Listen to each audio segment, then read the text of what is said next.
आज की मेरी जो टिप्स है वो महिलाओं के लिए बहुत ही उपयोगी है और बहुत ही यूज़फुल रहने वाली है। तो यहाँ पे आप इस तरीके से जो लाख की चूड़ियाँ पहनती है और उनकी चूड़ियाँ में इस तरीके का मुँह खुल जाता है, यानी कि हल्का सा हमारे गेट के दीवार के कहीं टक्कर लग जाती है तो वो पूरे तरीके से नहीं जाती है, ज़रा सी खुल जाती है। तो उसके लिए मैं आप लोगों के साथ में बहुत बढ़िया टिप्स शेयर कर रही हूँ। तो इसको हम पहले की महिलाएँ तो आग से कर लेती थी, लेकिन अब इसे हम फेविक्यूब से इतने अच्छे से चिपका सकते हैं कि पता भी नहीं चलता कि ये कब कहीं से टूटी हुई है, कि किस जगह से इसका मुंह खुला है। तो इस तरीके से आपको फेविक्यूब लगा देनी है और 2 मिनट में ये चिपक जाएगी और इसे आप फिर से दोबारा पहन सकते हो। तो इस तरीके से अगर आप लाख की चूड़ी को जोड़ोगे तो आपको खुद को भी पता नहीं चलेगा कि ये किस जगह से टूटी थी और इसमें कैसा जॉइंट रहा है। तो यहाँ पे आप देख सकते हो, बहुत ही इजी तरीका आपको मैंने बताया। इस तरीके से अगर आप लाख की चूड़ी जोड़ोगे तो आपकी बहुत ही आसानी से ये जुड़ जाएगी और आपके पैसे और समय दोनों ही बच जाएगा। तो चलिए हम बढ़ते हैं अगले वाली नेक्स्ट टिप की ओर। तो यहाँ पे हमें ले लेंगे साबुन। साबुन आप कोई सा भी ले सकते हो। यहाँ पे मैंने हिमालय का नीम वाला भी लिया है और यहाँ पे आपको मैं दूसरा भी साबुन दिखा देती हूँ। तो साथ में मैंने यहाँ पे डब्बी लिया है। आपको जिस भी साबुन की खुशबू ज़्यादा अच्छी लगती है वही साबुन आप इसमें यूज में ले सकते हो। तो मैंने आपको दोनों ही दिखा दिए हैं, हिमालय का और हिमालय नीम वाला है और दूसरा है डव का। तो यहाँ पे मैं डव वाला यूज़ में लूँगी क्योंकि डव थोड़ा सॉफ्ट रहता है और ये हिमालय वाला थोड़ा टाइट रहता है, डाई जैसा। तो इस तरीके से हमें लेनी है माचिस की तिल्लियाँ और इसके अंदर इस तरीके से हमें लगा देनी है। इनको इस तरीके से आप एक एक करके लगा दीजिए पूरे साबुन में, ये अच्छे से सेट हो जाएंगी। तो यहाँ पे आप इस तरीके से लगाओगे तो आपको क्या करना है कि इसे आपको इस तरीके से लगाने के बाद में फिर छोड़ देना है। इसकी जो खुशबू है भीनी भीनी आपके पूरे घर में बहुत अच्छे से महकने लगेगी। तो इसे आप ऐसी जगह रखिए जैसे कि हमारी अलमीरा है, जिस अलमीरा में हम कपड़े रखते हैं, जिसमें जैसे कि हमारे कपड़ों में उस सीलन की महक आने लगती है। अभी सर्दियाँ आने लगी है और कपड़ों में एक अजीब सी स्मेल आने लगती है। तो उसके लिए आप इस तरीके से साबुन में जो माचिस की तिल्लियाँ हैं उनको लगा दीजिए और इस तरीके से लगाने के बाद आपके कपड़ों के बीच में कुछ इस तरीके से इसे रख दीजिए।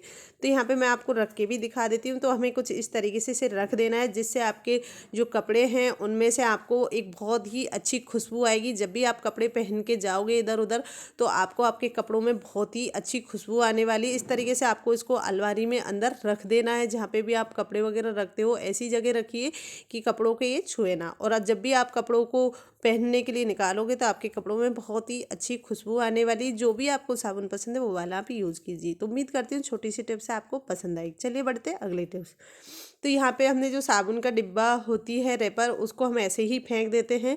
तो आज मैं आपको इसका बहुत ही बढ़िया यूज़ बताऊँगी, बहुत ही कमाल का, आपको बहुत ही ज़्यादा यूज़फुल रहेगा। तो यहाँ पे सबसे पहले हम इसको इस तरीके से तोड़ लेंगे। अगर आप इसको ऐसे अच्छा नहीं लगता तो आप इसके ऊपर कोई भी कलरफुल कवर पेपर लगा दीजिए और इसे अच्छा सा लुक दे दीजिए। तो यहाँ पे मैं इसको ऐसे ही लगा रही हूँ क्योंकि फ़िलहाल में मैं इसे बाथरूम में लगाने वाली हूँ। तो यहाँ पे इस तरीके से डबल साइड टेप ले लेनी है और डबल साइड टेप लेने के बाद में फिर इसको मैं इस तरीके से बाथरूम में लगा दूँगी। तो बाथरूम में हमें इसको किस चीज़ के लिए यूज़ लेना है तो वो भी मैं आपको दिखा देती हूँ। तो यहाँ पे मैंने इसको लगा दिया है और जब भी हम लोग नहाते हैं और हमारे जो सिर के बाल हैं उनको हम धुलते हैं तो जब बालों को आप इस तरीके से इसके अंदर डाल सकते हो। आप इधर उधर हम नाली में डाल देते हैं, ये उलझ जाते हैं जिससे हमारी नाली भी रुकती है और बाथरूम में बाल बहुत ज़्यादा इधर उधर होते रहते हैं। या फिर हम कंघी करते हैं तो जैसे हमारे शीशा यानी कि मीनार के पास में भी आप इसे लगा सकते हो, वहाँ पे भी आपके बालों को एक जगह रख सकते हो, इधर उधर आपके बाल नहीं होंगे और ये देखने में भी बहुत प्यारा सा लगेगा। और इसमें आप काफ़ी सारे बाल रख सकते हैं। जिस तरह आप मीनार के पास में भी जब बाल कंघी झाड़ते हो बालों को तो इसमें अंदर रख सकते हो और इस तरीके से आप आपके बालों को एक जगह रख कर इधर उधर घर में नहीं फैले पड़े रहेंगे। तो इस तरीके से आप कंघी के पास भी रख सकते हो। चलिए देखते हैं अगली वाली टिप्स। कई बार क्या होता है कि हम लोग पानी भरते हैं और पानी भरते तो हमारी जो सिविल वाला होता है या फिर नॉर्मल पानी, तो उसमें मिट्टी बहुत ज़्यादा आती है। ज़मीन में से बोरिंग वाले पानी में भी बहुत मिट्टी आती है। तो ये मिट्टी का जो पानी पीते हैं ये हमारे शरीर के लिए बहुत ज़्यादा नुकसानदायक है। हमारे शरीर में ये जमता है और फिर हमारे पथरी पड़ने का बहुत ज़्यादा डर रहता है। तो इस पानी को हम क्लियर कैसे करें? काफ़ी लोगों के पास में जो आरओ नहीं होता है तो आरओ की जगह हम इसका यूज ले सकते हैं। ये आपके पानी की जो मिट्टी है उसको पूरे अच्छे से बिठा देगा। तो यहाँ पे हमें लेनी है फिटकरी। जी हाँ फ्रेंड्स, फिटकरी को 2 से 3 बार इस तरीके से घुमाइए और आपकी जो बाल्टी का पानी है वो पूरा अच्छे से नीचे ज़मीन में जम जाएगा, जो इसका पतीला है। यहाँ पे मैं स्टील के बर्तन में भरती हूँ, क्योंकि मैंने आपको बाल्टी इसलिए दिखाई थी ताकि आपको उसमें समझ में आ जाए। मैं प्लास्टिक की बाल्टी में पानी नहीं, स्टील के चरवे में पानी भरती हूँ। और स्टील में हमें पानी भरना चाहिए, ना कि प्लास्टिक में, क्योंकि प्लास्टिक हमारे शरीर के लिए बहुत ज़्यादा नुकसानदायक होता है। तो यहाँ पे मैं आपको साथ में स्टील के चरवे में भी दिखा रही हूँ, लेकिन इसमें दिखेगा नहीं, इसलिए मैंने आपको प्लास्टिक वाली बाल्टी दिखाई थी। और बाल्टी में आपने अब देख लिया, मैं आपको अब दिखा रही हूँ कि देखिए किस तरीके से इसका जो पानी है वो जो नीचे ज़मीन में बैठ जाता है।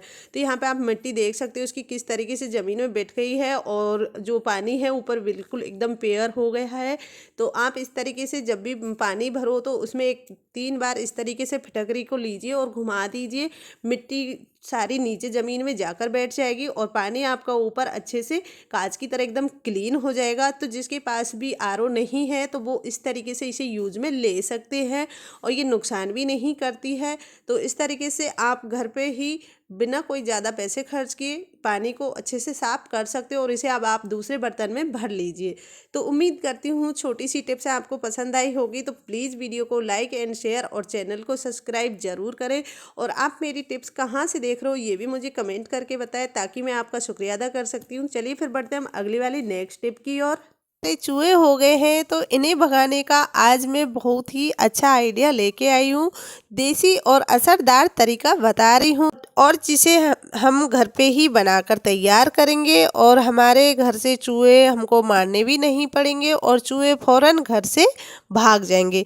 और कई बार हम चूहों से इतना परेशान हो जाते हैं कि हमें समझ में ही नहीं आता कि हम चूहों को घर से कैसे भगाएं, और मजबूर होकर कुछ लोग दवाई भी रख देते हैं, जिससे की वजह से चूहे घर से भागने की बजाय घर के अंदर ही मर जाते हैं।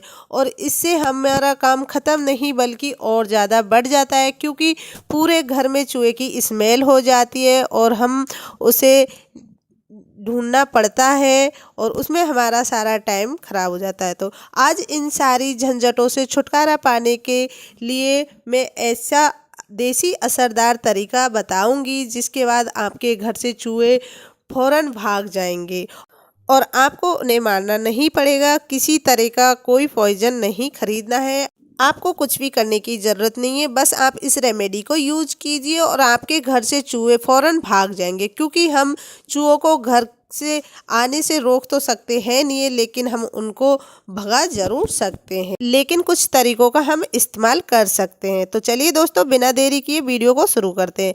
आज की इस यूजफुल वीडियो को पूरा देखें और एक बार ज़रूर ट्राई करें। तो फ्रेंड्स, आज मैं आपको बताने जा रही हूँ चूहा भगाने का एक ऐसा ज़बरदस्त तरीका जो आज से पहले आपने कभी नहीं देखा होगा। और इसके लिए हमें ज़्यादा सामान की ज़रूरत नहीं पड़ेगी। सिर्फ आपको लेना है घर में कोई बेकार ऐसी कटोरी या बर्तन जो आपके घर में खाने में इस्तेमाल नहीं करते हो। तो यहाँ मैंने ली है एक कटोरी फ्रेंड्स। तो यहाँ पे मैंने ये एक कटोरी ले ली है। हमें सेकंड चीज़ क्या चाहिए तो वो मैं आपको बता देती हूँ। तो यहाँ पे मैंने लिया है शैम्पू। तो हाँ फ्रेंड्स, हमें यहाँ लेना है शैम्पू, और शैम्पू हमें पूरी इसमें डाल देनी है। तो ये मैंने शैम्पू, जो आप इसमें कोई भी शैम्पू ले सकते हो और आपको जो ठीक लगे। और अब मैं इसमें लूँगी तीसरी चीज़, तो वो आपको मैं दिखा देती हूँ। तो यहाँ पे मैं ले रही हूँ फिनाइल की गोलियाँ। तो फ्रेंड्स, फिनाइल की गोली ले रही हूँ, मार्केट में बहुत आसानी से मिल जाती है। वैसे तो लोग इसको बहुत ज़्यादा यूज़ में लेते हैं, तो ये हर किसी के पास में होती है। और मैं इसका इस्तेमाल कर रही हूँ चूहा फौरन घर से भगाने के लिए। तो बस यहाँ हमें लेनी है एक फिनाइल की गोली, और उसका बहुत बारीक पाउडर बना लेना है, जिससे इस सॉल्यूशन के अंदर पूरे तरीके से डिजॉल्व हो सके। तो यहाँ पर मैंने शैम्पू और पाउडर दोनों को अच्छे से मिक्स कर लिया है। तो यहाँ पे हमें बिल्कुल इक्वल कोटिंग मिलाकर रख देनी है, और अब हमें हमारा ये सॉल्यूशन बनकर तैयार हो गया है। तो अब मैं इसमें क्या ऐड करूँगी वो भी आप देख लीजिए। तो यहाँ पे मैं इसमें ले रही हूँ गेहूं का आटा, जो हम सबके घर में होता है, और उसे चूहा भी गेहूं के आटा खाते हैं, जिसे गेहूं की रोटी, गेहूं का आटा बहुत पसंद आता है। इन चीज़ों की तरफ चूहे बहुत जल्दी अट्रैक्टिव होते हैं। और तो आपको कटोरी के अंदर पहले सॉल्यूशन बनाकर रख देना है और उसके ऊपर फिर गेहूं का आटा की कोटिंग कर देनी है। और ये बहुत ही सिंपल काम है, बहुत आसान है और इसे हर कोई कर सकता है। जो भी अपने घर में चूहे बहुत ज़्यादा परेशान कर रहे हैं तो ये वाली रेमेडी ख़ास तौर पर उन लोगों के बहुत काम आने वाली है और बहुत ही ज़बरदस्त ट्रिक है। मैंने इसे यूज़ किया है और इसके बाद में फिर बहुत अच्छे से रिजल्ट मिला है। लेकिन आपको इसे स्टेप बाय स्टेप फॉलो करना होगा और जिसमें आपको मैं बता रही हूँ कि यहाँ पे आपको गेहूं के आटे को पूरी तरीके से स्प्रेड कर देना है। फिर आपको 1 चम्मच लेना है घी और उसके अंदर थोड़ी सी चीनी मिला देनी है। हाँ फ्रेंड्स, देसी घी ही लेना है और आटे के ऊपर अच्छे से स्प्रेड कर देना है। जितना स्प्रेड होता है उतना ही करना है, ज़्यादा मत फैलाइएगा। इससे ये होता है कि फ्रेंड्स जो चूहे हैं हमारे घर में छिपे होते हैं और या फिर बाहर से कहीं से भी आते हैं तो वो इसकी खुशबू की तरफ बहुत ज़्यादा अट्रैक्टिव होते हैं। क्योंकि चूहों को पकड़ना तो बहुत ही मुश्किल है, लेकिन चूहों की जो सूंघने की क्षमता है वो बहुत ज़्यादा होती है और वो बहुत ही आसानी से इसे खाने के लिए सूंघते हुए आएंगे। और हमें इसके ऊपर जो कोटिंग बिछा रखी है इसकी वजह से वे बहुत जल्दी अट्रैक्टिव भी होंगे। जैसे ही वो इन्हें इसे खाएंगे वैसे ही उनके पेट में एक अजीब सी रिएक्शन होता है और जिसकी वजह से वो बाहर भाग जाते हैं। और अब आप इसे रख दीजिए आपके घर की हर उस जगह पे जहाँ पे आपको लगता है चूहा सबसे ज़्यादा आता है या फिर चूहे ने बिल बना लिया हो और वो बिल्कुल भी नहीं जाता है। और इसके अलावा चाहे तो आप एक कटोरी में भी रख सकते हो। कोई भी चूहा आएगा इसकी तरफ और जल्दी से अट्रैक्टिव होकर इसको खाकर फौरन घर से बाहर निकल जाएगा। इसके अलावा आप चाहे तो इसके छोटे छोटे पार्टीशन भी डिवाइड कर सकते हो और अपने घर के हर उस जगह पर रख दीजिए जहाँ पे चूहे सबसे ज़्यादा होते हो। लेकिन इसको खास तौर पे किचन के एरिया में ज़रूर रखें क्योंकि चूहे ज़्यादातर किचन के एरिया में ही आते हैं। उन्हें खाने पीने का कुछ ना कुछ किचन में मिल ही जाता है।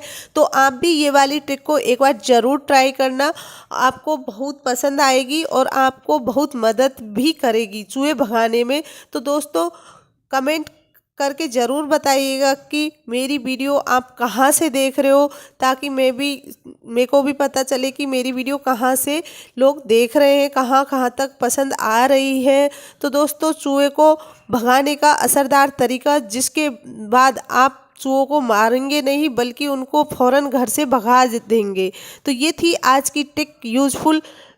अगर पसंद आई हो तो कमेंट करके ज़रूर बताएं, ताकि ऐसी और भी अच्छी अच्छी टिप आपको यूज़फुल लेकर आती रहूँगी। वीडियो ज़रा भी पसंद आए हो तो लाइक एंड शेयर ज़रूर करें। चलिए फिर मिलती हूँ नेक्स्ट वीडियो में, तब तक के लिए take care, bye bye, Radhe Radhe friends.